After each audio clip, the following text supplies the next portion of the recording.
ایک چھوٹے سے گاؤں میں ایک پیاری سی لڑکی رہتی تھی جس کا نام لیلی تھا۔ لیلی کو پینٹنگ کا بہت شوق تھا، لیکن اس کے پاس رنگ اور برش بہت کم تھے۔ پھر بھی وہ ہمیشہ اپنے کاغذ پر دل سے پینٹنگز بناتی اور اپنے خیالات کو رنگوں میں ڈھالنے کی کوشش کرتی۔ ایک دن لیلی کو گاؤں کے بازار میں ایک عجیب سا بوڑھا آدمی ملا۔ اس کے ہاتھ میں ایک خوبصورت سنہری برش تھا جو چمک رہا تھا۔ بوڑھے آدمی نے لیلی کو وہ برش دیتے ہوئے کہا، یہ کوئی عام برش نہیں ہے، یہ جادوئی برش ہے۔ اس سے جو کچھ تم بناؤ گی وہ زندہ ہو جائے گا، لیکن یاد رکھنا اس کا استعمال صرف اچھے کاموں کے لیے کرنا۔ لیلی حیران اور خوش ہو گئی۔ اس نے برش کو پکڑا اور جلدی سے گھر واپس آ گئی۔ گھر پہنچتے ہی لیلی نے کینوس پر ایک خوبصورت پھول بنایا۔ جیسے ہی اس نے آخری لکیر کھینچی، پھول اچانک حقیقت میں بدل گیا۔ لیلی کی آنکھیں خوشی سے چمک اٹھیں۔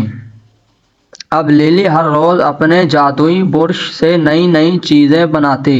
کبھی وہ پرندے بناتی جو ہوا میں اڑنے لگتے، کبھی وہ درخت بناتی جو فوراً اگ جاتے۔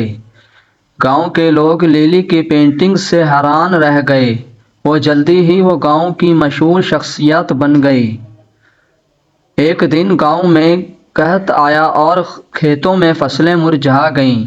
گاؤں کے لوگ پریشان تھے کیونکہ کھانے کے لیے کچھ بھی نہیں تھا۔ لیلی نے سوچا کہ وہ اپنے جادوئی برش سے گاؤں کی مدد کر سکتی ہے۔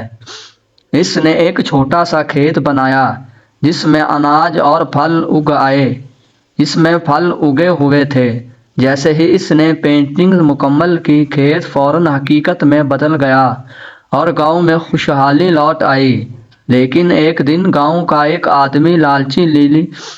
لالچی آدمی لیلی کے جادوئی برش کے بارے میں جان گیا۔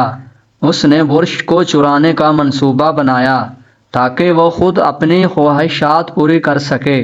رات کے وقت وہ لیلی کے گھر میں چپکے سے داخل ہوا اور برش چرا کر بھاگ گیا۔ اگلی صبح جب لیلی کو پتہ چلا کہ اس کا جادوئی برش غائب ہے، وہ بہت افسردہ ہو گئی۔ وہ جانتی تھی کہ لالچی آدمی برش کا غلط استعمال کرے گا۔ لالچی آدمی نے برش سے سونے کے ڈھیر اور بڑی بڑی عمارتیں بنانا شروع کر دیں۔ لیکن چونکہ اس نے برش کا غلط استعمال کیا تھا، چیزیں جلدی ہی بگڑنے لگیں۔ سونے کے ڈھیر ریت میں بدل گئے اور عمارتیں ٹوٹ کر گر گئیں۔